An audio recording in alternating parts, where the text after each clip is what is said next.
Hello, everyone. Thank you for joining us. We are here again for our perinatal education webinar on breastfeeding, question and answers. There is a poll up there. Please fill that out. There's also a post poll. Please fill that out at the end. We use that information for our grant that allows us to bring programs like this to you. And we are going to start so we can be on time.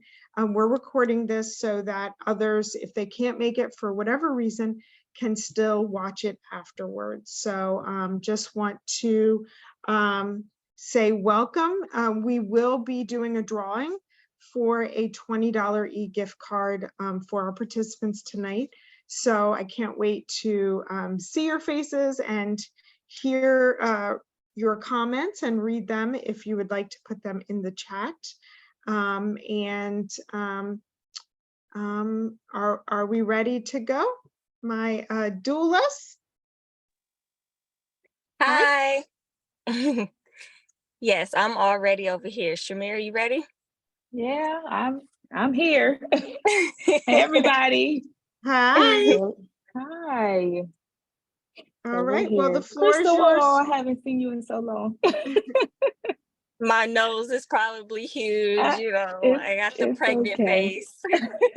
You're beautiful. You do, Thank you. but you're beautiful. Yes. Thank you. You're welcome. Okay. Hey, Erica. Yes, hey, I Erica. can see Erica's comment. And hopefully I'm pronouncing it right. Alkira. Thank you, Erica. That's correct. Oh, I said it right? Yes. Hey, Jordan, Cian, and it looks like a Christina Gonzalez. Can we admit her? Hello. How's everyone doing? Good. How are you? Good. Hey, everybody. And Shamir, are you able to share your screen? I don't know how to do that from my phone. Can somebody walk me through? I don't have the hold on 1 second. It's okay. I can do it if you're not sure.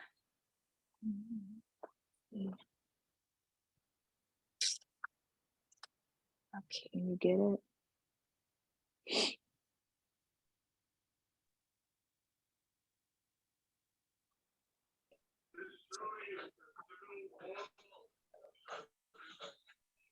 Yep, I see it now. Can you see it? I can, yes. Okay. We're good. Can everybody else see the screen good? Can we read comments from here? Or will you have to read them for us, or should we be able to see them? I'm not sure. I think you can pull the comments thing up so you can see it, but I can certainly read them as they come in. Okay, perfect. You ready, Crystal? Yep. All right, so we are the Parent Information Center of Delaware, and where we inform, educate, and advocate. So about PIC, the Parent Information Center. Sorry, Crystal. We're established in 1983. The Parent Information Center is a statewide nonprofit organization that provides tools for parents, caregivers, and advocates of children to secure appropriate education and related services. And PIC empowers parents to become their child's lifelong advocate and for youth to become self-advocates. And our mission is to improve health and education outcomes for children and youth by empowering them, their families, and the professionals who serve them. And our vision is for all children to fulfill their potential to succeed and live productive lives.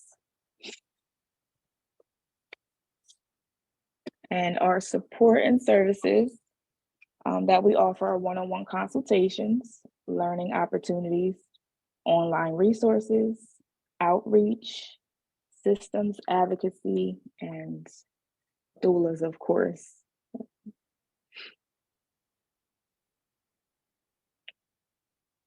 Alrighty, so as you know, We are going to be going over breastfeeding today, all things breastfeeding. And I am Crystal Santiago. I'll be one of the presenters along with Shamir. I'm a doula, a perinatal educator, and a breastfeeding educator. I am a mother of 5, soon to be 6 in July, and I've breastfed all of them. So I'm happy to share a little bit of what I've learned along the way from experience, but also from other mothers and different education. So I'm happy to be here presenting this information for you guys. Shamir, you want to introduce yourself? Sure. Shamir Lee. I'm a doula, perinatal educator, and breastfeeding educator as well. I'm a mother of 1 teenager who is 18. So breastfeeding has been some time ago for me, but you're always able to learn. So. All righty. Okay, so tonight, some of the things that we're going to go over is common breastfeeding myths, the stigma tied to breastfeeding. So we're going to go over a little bit of Black history involving breastfeeding. We're going to talk about the benefits of breastfeeding, breast milk production, the first latch, skin to skin, and breast crawl. We're going to talk about perfecting the latch. So what a good latch looks like and a poor latch. We're going to talk about breastfeeding positions, signs that your feeding is going well, foods that encourage milk production, common challenges and remedies of breastfeeding. And then we're going to go over a little bit of community resources. So before we get started, just a little warm up for everybody. He says, she says, they say. So if you want to turn your mic on or comment, it would probably be a little easier to turn your mic on if you're comfortable, just because I don't think I can get out without ending the presentation. I'm not sure, but what have you heard about breastfeeding? And did those things, so prior to coming to this class tonight, what have you heard about breastfeeding? And did those things affect your decision to breastfeed or to not breastfeed your baby? So whatever you heard from your parents or friends or online, social media, wherever, before you had your baby and now if you're pregnant, has that made you feel like, oh, I want to breastfeed, like it seems so nice? Or has it made you like, I'm not really sure about that? So if anybody wants to share, maybe a few people, just let us know what you've heard prior to today. I feel comfortable with sharing. Thank you. So prior to having my baby, I heard a lot about, if you breastfeed, like it drains you a lot from your energy. You feel very drained. You won't want to do anything. You're always breastfeeding. It's always breastfeeding, breastfeeding, breastfeeding. You won't have time for yourself. At first it did discourage me to breastfeed, but then when I thought about the reality of having like a kid, like I thought like to keep her close to me. So like that's the thought of it, like to breastfeed, to bring them closer to you, to make them, know you more as a person and as to them as a mother. So it didn't discourage me, but it had me thinking at first. Absolutely. Thank you for sharing. I'm sorry, what's your name? I can't see. Alkira. Who was speaking? Thank you, Alkira, for sharing. Anyone else? Or even if you haven't had children yet, maybe if there's something that you've heard that will make you in the future not want to breastfeed or breastfeed. Good evening.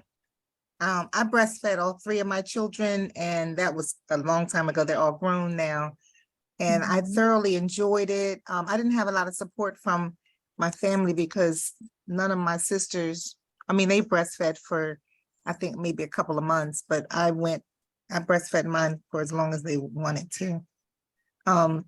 I was just really surprised at the number of women who were not in support of me, like even out in public, if I sat on a bench and covered my shoulder, like with a blanket or whatever, but people could tell that I might be breastfeeding. Some of the looks that I got, or, just people that I knew who, I just thought that every woman would embrace the art of breastfeeding. And I was shocked that a lot of women just thought that what I was doing was I guess, kind of disgusting even. I mean, as the baby got bigger, people were looking at me almost like I was doing something that was totally inappropriate. But on a personal level, Yeah. I thoroughly enjoyed it. Like I cried after I realized that my youngest was done. I was like, oh my God.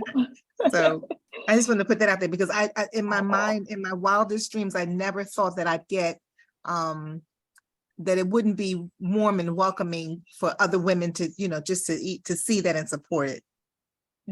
Yeah, Thank you. Absolutely. definitely. Thank you for sharing, Miss Vivian. Anyone else? Hello. So Hello. coming from the perspective of someone who is not a mother yet, my view on breastfeeding has changed a lot after becoming a doula. When I was first kind of researching birth and mothering, I kind of remember comments that my family members made. My grandmother, when I was reading a breastfeeding book, she looked at me and she goes, "Why would you ever want to do that?" Wow. My mom told me, she said, you know, I wasn't able to breastfeed. Your grandmother wasn't able to breastfeed. You might not be able to breastfeed, but you can always try. So she was still supportive, Wow. but kind of coming in with that history of no one in our family has been able to do it. So you probably Right. won't be able to either. And then my mother-in-law, she was like, well, there's not really a big difference. Like everyone talks about breastfeeding, but you can get just the same amount of bonding with a bottle and it really doesn't change that much. And it's weird because those comments kind of weighed on my soul because I always thought the breastfeeding was something that I wanted to do. And it almost helped and hurt in a way. Like it felt like, oh, well, I guess if it's not that much of a big deal, then I can just let it go. And it doesn't hurt as much to think that I might not be able to breastfeed. But in the same way, it was almost very discouraging. But then as I learned more about breastfeeding and some of the common myths and structural and cultural barriers that create those types of comments, and also learning about the benefits and the journey of breastfeeding and all the resources that are available, my perspective definitely started to turn more positive.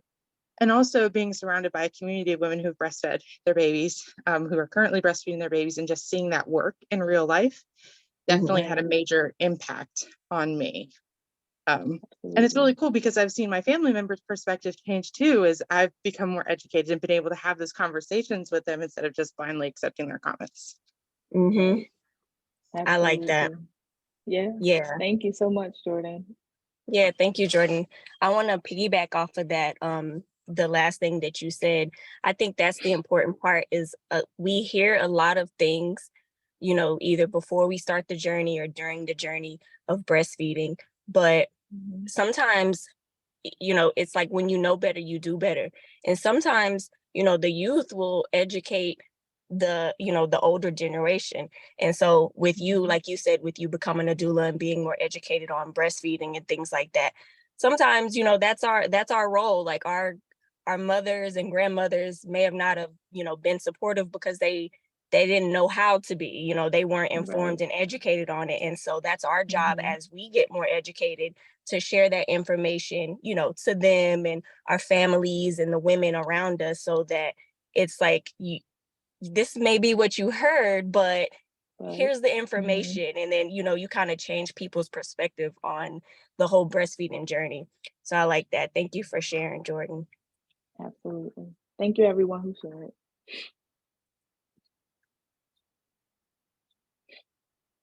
Okay. So with that, you want to go, Crystal? No, I was just. So you want to introduce it? Go ahead. No, you're good. Go girl, go girl. All right. So, well, with that and off of that, we're going to talk about some common breastfeeding myths that you more than likely may have heard. Let's see. So, breastfeeding hurts. That's a common one that a lot of people hear often, but it is a myth. And breastfeeding should not hurt. Pain is usually a sign that something is wrong, such as an incorrect latch or possibly even an infection. And then also, we often hear you won't be able to make enough milk for your baby. And we'll say to that, newborn stomachs are only but so big, which we'll show you later, but eating well, hydrating, and feeding often will encourage your supply. to meet the needs of your baby. If you have supply concerns, consult a lactation professional. And then you will need to supplement. But there is no need to supplement unless there are concerns with baby's health and weight that hinder growth. And then there's always the formula feeding is easier, but breastfeeding gets easier with time, and breast milk is convenient and it's always ready. And then you can't breastfeed if your breasts are too big or too small. But breast size and shape do not determine milk production.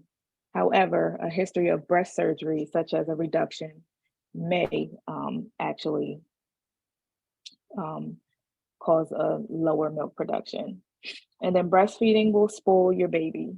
And in return to that, we'll say that babies love their mamas, and it's normal for your baby to be attached to you, and that breastfeeding creates a very special bond.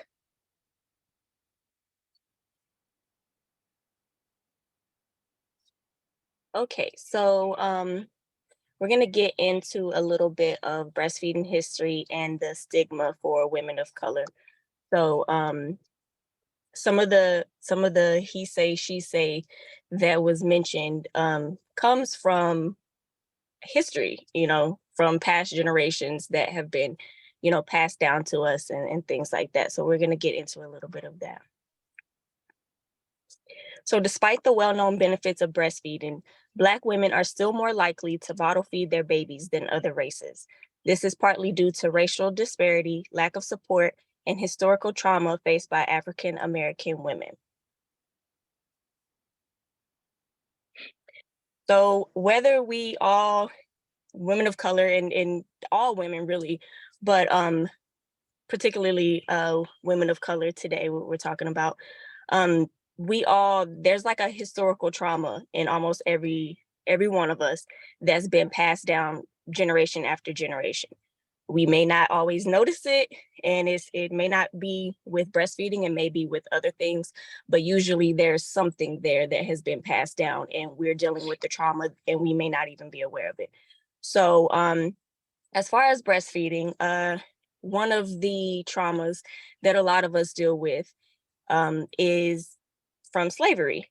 So during slavery, many Black women were being used as wet nurses for their slave masters. Many were forced to stop nursing their own children to provide breast milk for the children of the slave owner. So as you can imagine, if you can't breastfeed your own baby and you're forced to breastfeed someone else's baby, that can make you a little against breastfeeding altogether. Like, why do I even want to breastfeed, And that's been passed down, believe it or not. So this is a quote from the ACLU blog, and it says, "Women adapted this mindset that breast milk was only good for masters' children and not their own. There's a stigma that we shouldn't breastfeed."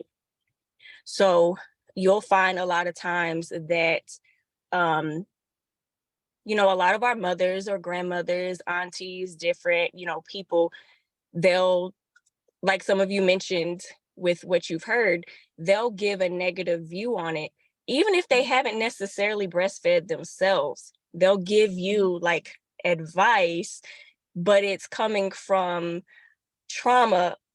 the trauma of another person that was just passed down to them. And then they take that as, a fact. And so it's okay, nah, don't breastfeed that baby or whatever it may be.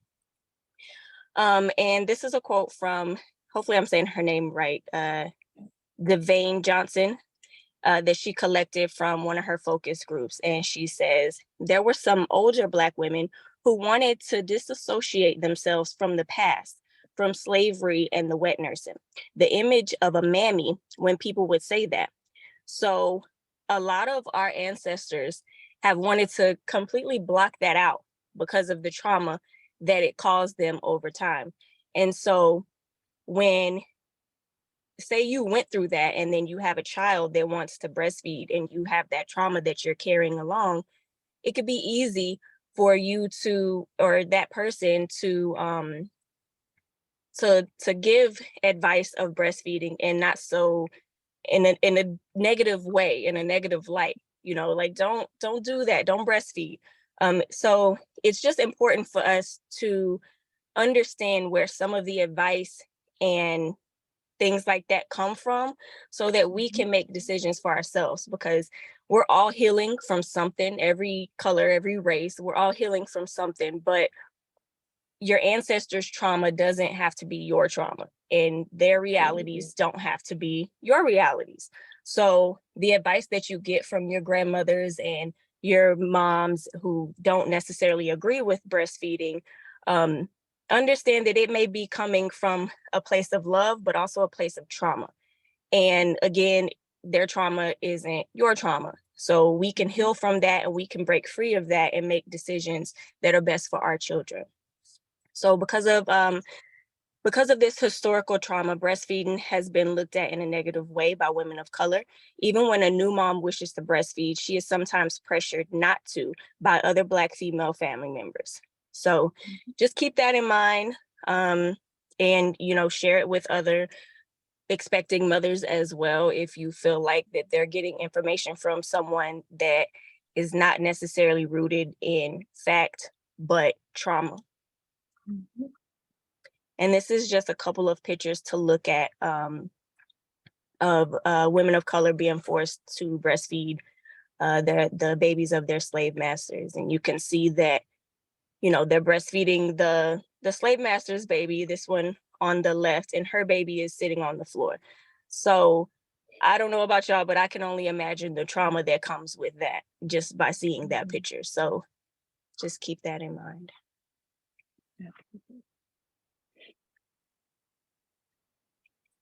So the benefits of breastfeeding. Some of them are breastfeeding promotes physical and emotional bonding with baby.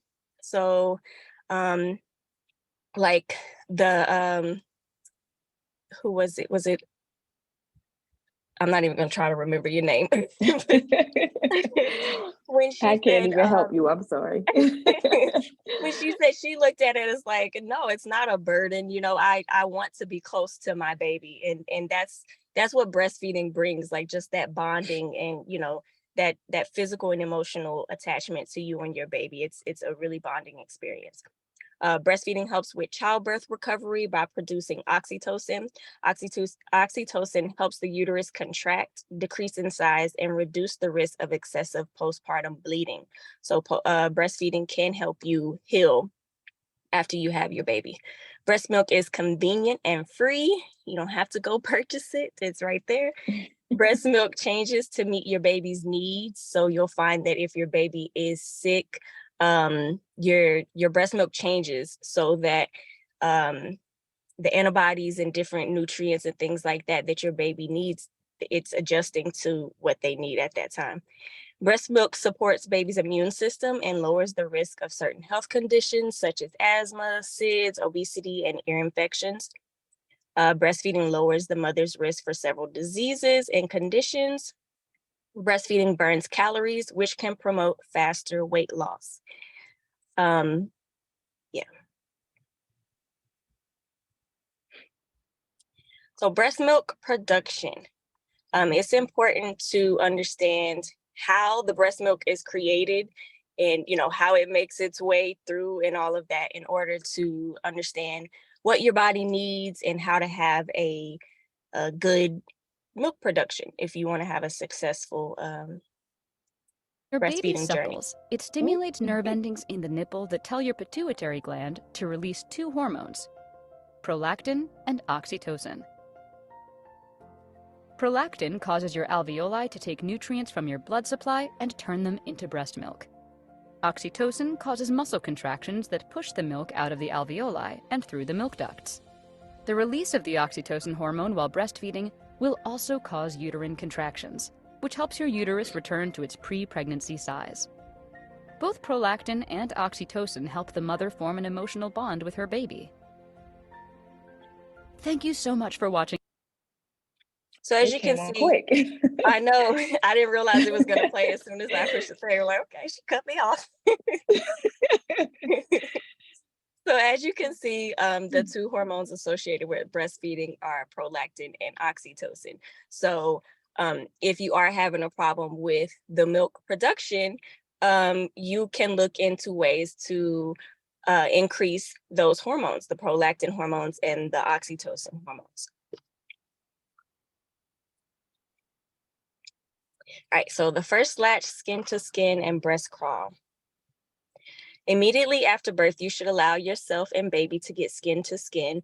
This will help with the release of hormones, the hormones that we just saw, and initiating baby's first latch. Breastfeeding during the first hour of life protects the newborn from acquiring infection and reduces newborn mortality.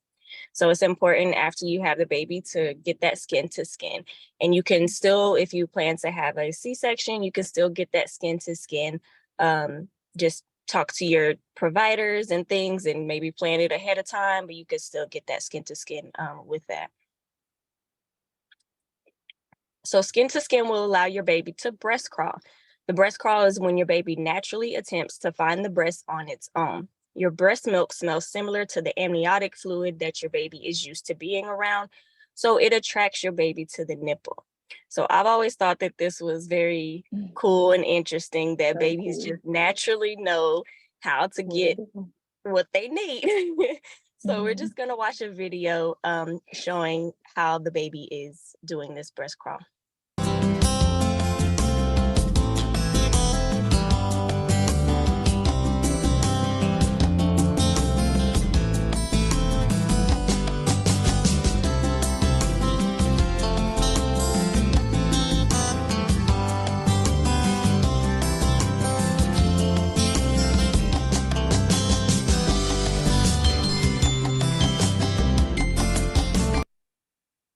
So again, it's important to get skin to skin. Yeah, it's so cool, right? That baby was gone. So it is important to get skin to skin, and you know, it's interesting if you have a chance to just kind of sit your baby there and just watch, watch what the baby does, see if he or she breast crawls to get that milk. All right, perfecting the latch. This is a video of signs of a good latch.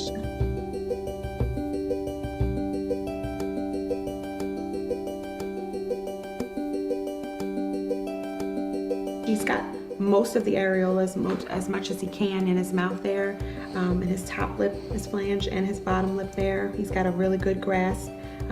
There's not any air sounds, there's no dimples or anything like that in the side of his cheek. And it feels great. There's no extra tugging or pulling. It feels natural, feels normal. It's not so much how much, it's how she does it. And if with my nipple being vertical, I just make sure that the nipple goes up in her mouth. And that way she's getting enough of the areola in her mouth. Her lips are flanged easily, and the bottom lip is the most important one. You need to know whether or not your baby is latched on well. It isn't just about a baby on the breast. It's also about a baby at the breast. Number one, you've got to hold your baby so that they're facing the breast, and that will allow them to take a large amount of the breast into their mouth when they open up wide and latch on. And then once they've latched on, you need to know what to look for. Look at the lips, look at the chin, look at the nose. You should see wide open mouth with lips rolled out, like the lips of a fish, lying flat against the breast. You should see a chin that disappears and buries itself in the breast, and the nose may or may not lightly touch the breast above.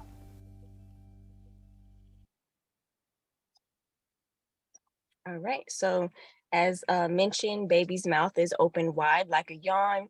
Baby's lips are curled out like a fish, and baby's chin is firmly touching the breast.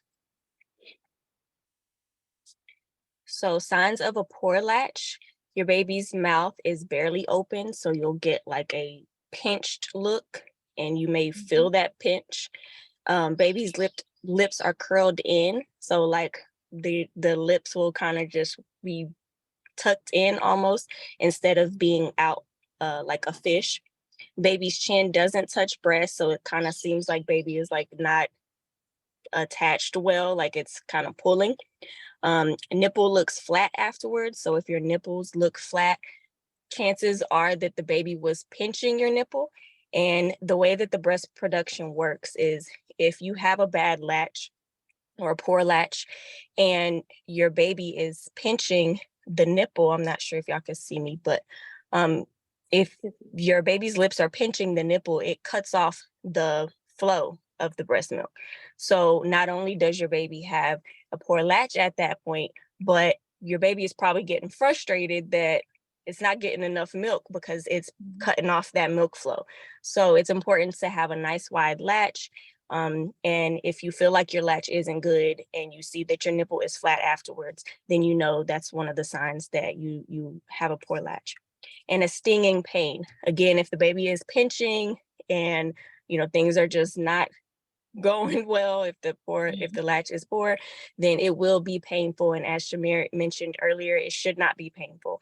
So if it is painful, readjust, the latch and try to fix it.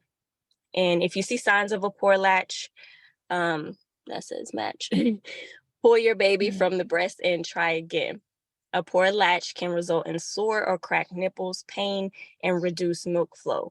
You really, really want to correct that latch immediately. It's not fun to have those sore nipples and bleeding and just that whole thing while you're trying to, learn and, start your breastfeeding journey. So as soon as you feel anything, try to fix it right away.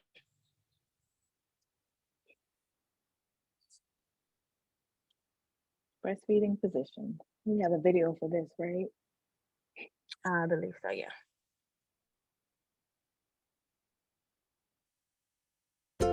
Hi guys, it's Laura from the mom team here with Hillary, whose baby Mason is with Dad. Hey.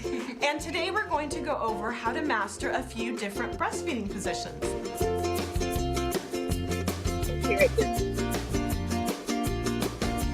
So, do you guys have a favorite breastfeeding position yet? Yes, for sure. We really like the sideline hold. That's been our go-to. We have some samples of moms and their babies demonstrating different positions. Do you want to walk us through the sideline? Sure, absolutely. With sideline hold, you get in bed and lay on your side with your knees bent and your arm up and out of the way. I like to put a pillow between my knees. And then you just kind of scooch the baby up close and help her to latch on. There she goes. It's so much more comfortable for me, especially when I'm tired, and that's most of the time. It also works for moms whose bottoms might be sore from giving birth, or if you have large breasts, this position can be very comfortable. If you're going to go to sleep afterward, just make sure you put your baby back in his bassinet or crib after the feeding. Now, let's look at the laid back hold. This was probably the first hold that you did right after delivery. Yes, during skin to skin time. So you want to lay back and use pillows for support, and then place your baby's face down right between your breast.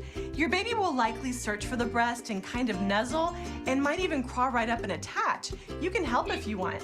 Just make sure that your baby's nose doesn't get squished or covered. Okay, now let's talk about the football hold. We like that one. So with the football hold, also called the clutch hold, you can start by sitting up and placing a pillow or two at your side to bring your baby up to breast level. Baby goes on top of the pillows with their legs under your arm. Support the base of your baby's head and neck while your other hand supports your breast. Then you just brush your nipple across her nose or top lip, wait for her to open wide, and then bring her towards you to latch. Is she latched? Oh, there you go. That's a great latch. See how a lot of the areola, the dark skin around the nipple, is in her mouth? Now, this can vary from mom to mom, but it's a good idea to make sure that the baby has a lot of breast and not just the nipple. I have a lot of friends who said they really like the football hold after their C-section. It's a great hold if mom's tummy area is still tender. Okay, for the last one, the cross cradle hold. Yes, this position worked really well for us right from the start. A lot of moms like that position.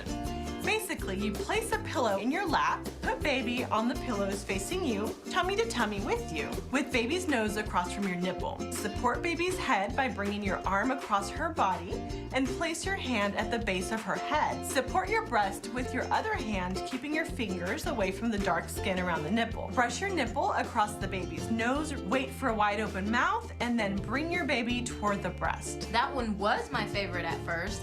It was more comfortable for me when my nipples were a little bit tender, but now we really like the sideline hold. You kind of have to try all of them to find which positions work best for you and your baby. And as your baby gets bigger, different positions might be better, so don't be afraid of switching it up. Thank you so much, Hillary, for helping us with breastfeeding positions today. This is Laura for the Mom Team, and we'll see you soon.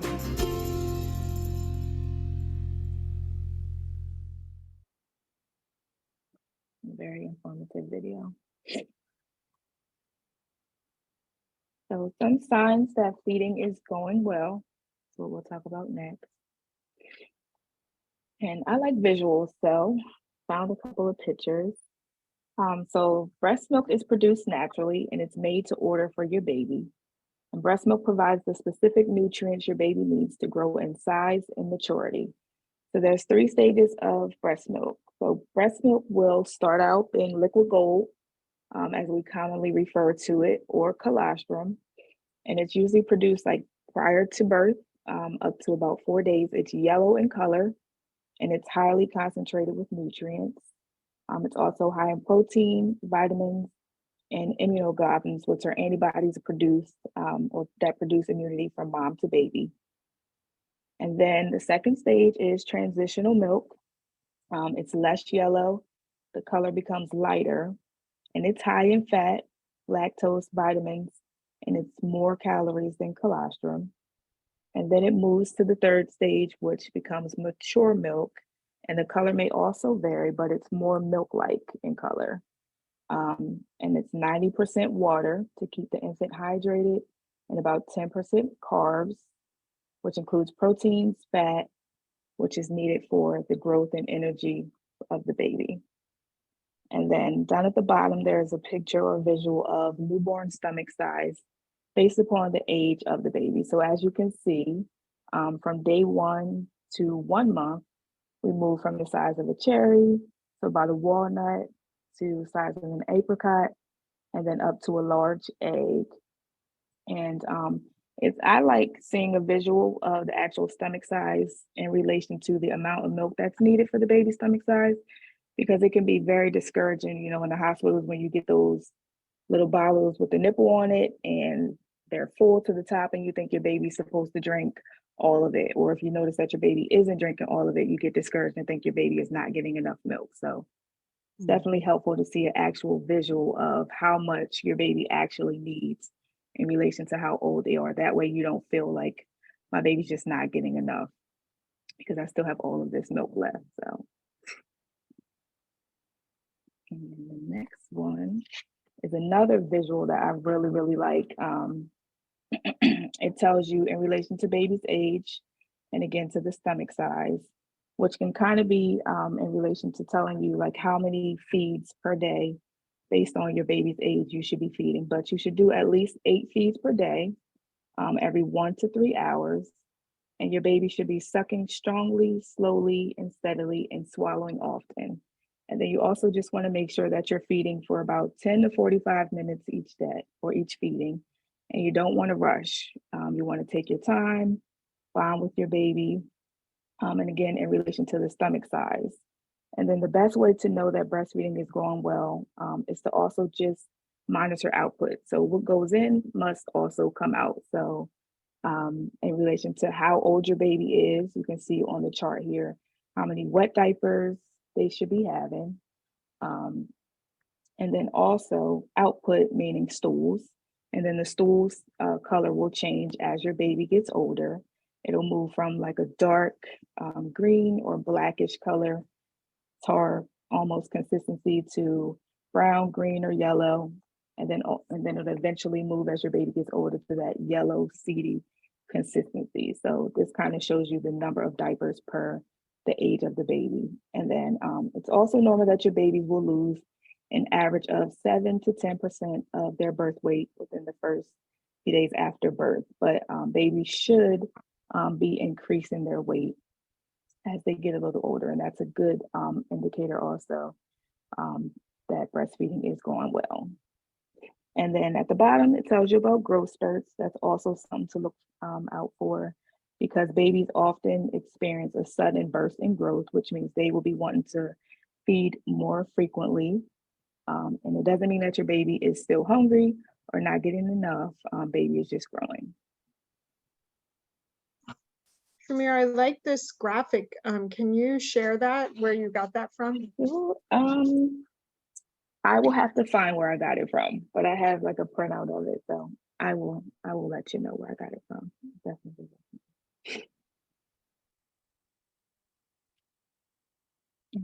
Food and diet. You want me to do that one, Crystal? Yeah, you can do that. Okay. So food and diet, a balanced and nutritional diet is essential for successful milk production. So certain foods known to support production are oats, herbal teas such as fennel, fenugreek, and milk thistle, and chickpeas, brewer's yeast, flaxseed, nuts, garlic, and water. And of course, with any herbal tea, you want to definitely be cautious and just make sure that there's no contraindications for yourself for anything herbal that you may take. Okay, so common challenges of breastfeeding. So some of them can be sore nipples. Many women say that they experience sore nipples in the beginning of breastfeeding. Engorgement. Engorgement is when your breasts feel very full and may be painful. So in the beginning, when our bodies are trying to figure out how much milk we need to produce for the baby, it can sometimes produce a whole lot more than what the baby is drinking, as you've seen by the visual of Shamir's layout. The baby doesn't need very much, but our bodies don't really know that just yet.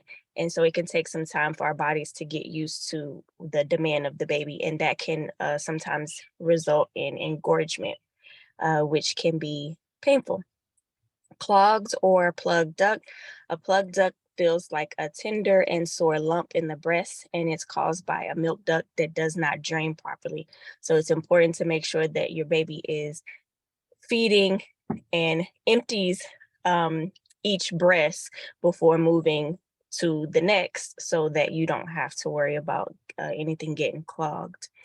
Low milk supply is one of the common challenges. Many mothers experience low milk supply at some point in their breastfeeding journey. Mastitis is an inflammation of breast tissue that sometimes involves an infection. It can be red, swollen, and painful to the touch. So we're going to go over some of those remedies for those challenges that I just mentioned. Some of the common remedies for sore nipples are to assess the latch, and then you want to keep cracked nipples moist, use linoleum ointment, try changing positions. You can use breast milk, which has all of those healing properties. You can rub that on your nipples. And then you can also let nipples air dry after feeding.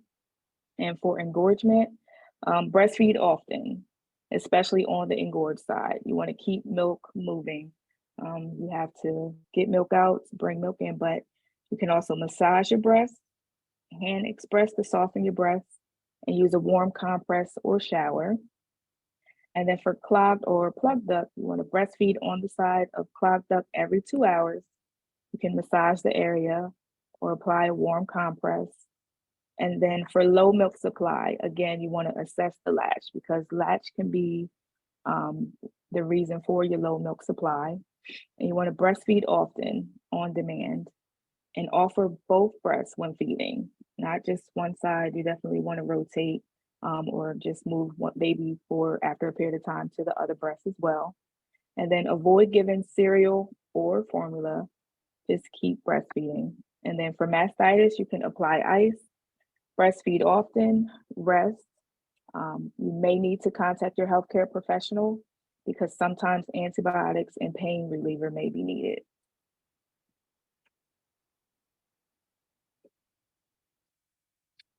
Okay, so is breastfeeding right for me? Choosing to breastfeed or formula feed is a personal decision. It's one of the first important decisions that you'll make as a new parent, so it's best to know all of the facts. With all of the opinions and inputs of the ones around you, it's important to understand that there is no right or wrong choice, just the healthiest choice for you and your baby.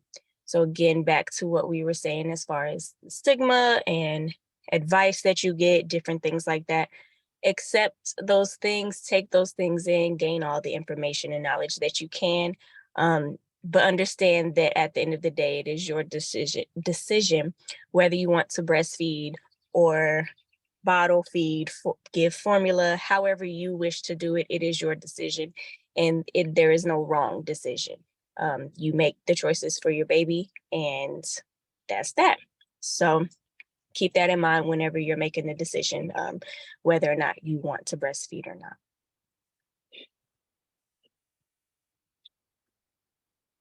Resources. So lastly, in the beginning of this, Crystal and I had a conversation about, like what we were talking about, questions and answers. And she mentioned something that kind of stuck with me. I was saying, well, I haven't breastfed in 18 years. My son is grown. And Crystal still was breastfeeding. And I assume she would probably be breastfeeding her newest baby. And she was like, well, sometimes I still wing it. So it just definitely resonated with me. Is like everyone is always learning, because breastfeeding is natural.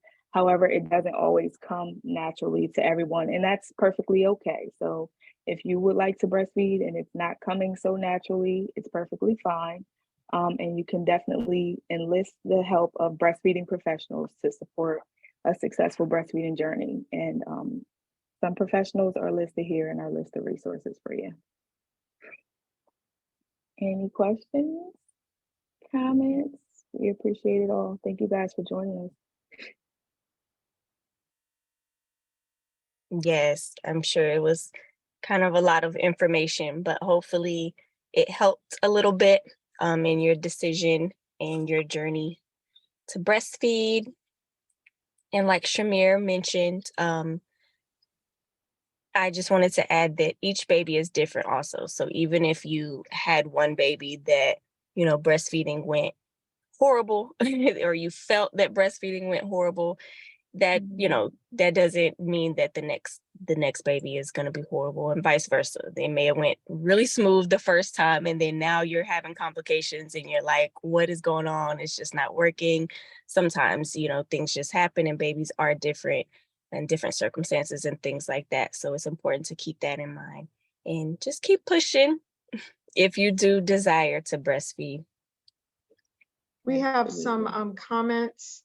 Vivian says, I have a client who's taking blood pressure medications, amlodipine. What are your thoughts regarding breastfeeding while on this specific medication? So in regard to that, I would refer that to a professional, an IBCLC or the healthcare professional, in regard to medication and lactation. Yes, and there is a website that you can go to. I'll have to find it, but for breastfeeding moms to look up medications and then to have the conversation with their provider. Alkira said, may we discuss relactation? In reference to what, Alkira? Okay, so I'm Zori's 5 months today, and I stopped breastfeeding when she was 2 months, and I actually want to start back breastfeeding, but I wasn't really sure the proper steps to relactating and getting my milk flow again, if that was even possible. Does anybody have any suggestions? Yeah, it's definitely possible. There are people that have relactated or even lactated when they hadn't ever had a baby and lactated before. For some people, it does require taking hormones and medications to do that. So I know some, for example, some adoptive moms that have, and then during the formula crisis, there were some moms who had stopped breastfeeding who then relactated in order to be able to provide breast milk for other people who were having trouble during that period. So you can I forget what it's called, but you can wear a device where the baby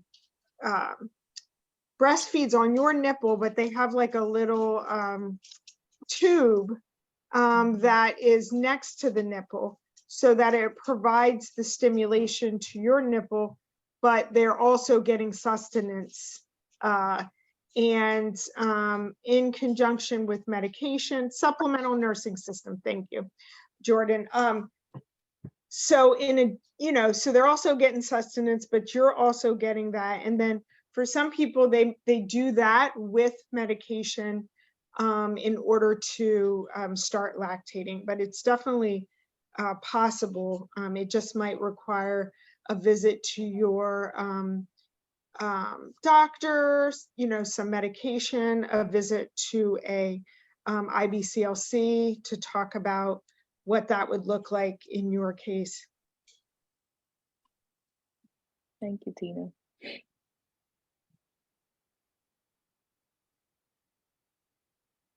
And then, let me see comments here. We have Miss Z said it's a great Zoom. Cian said, very good presentation, thank you. Erica said, great job, ladies. I'm ready to educate my expecting mamas. Thank you. Vivian said, thank you. And Alkira said, thank you so much. Thank you. We appreciate you guys joining us tonight. I'm going to launch this poll. If you could please take this post poll for me, I would really appreciate that. We will have our book club on Wednesday. We are discussing the book, The Big Letdown, and I'm excited to talk about that and what we know about breastfeeding and what we've been told and all of that. And then we have perinatal education webinars every month. So we will have one in June, July, and August, as well as a book club. And you can go to our website, pickofdell.org/events to sign up for our future events. And thank you guys. Thank you. Thank you guys for joining.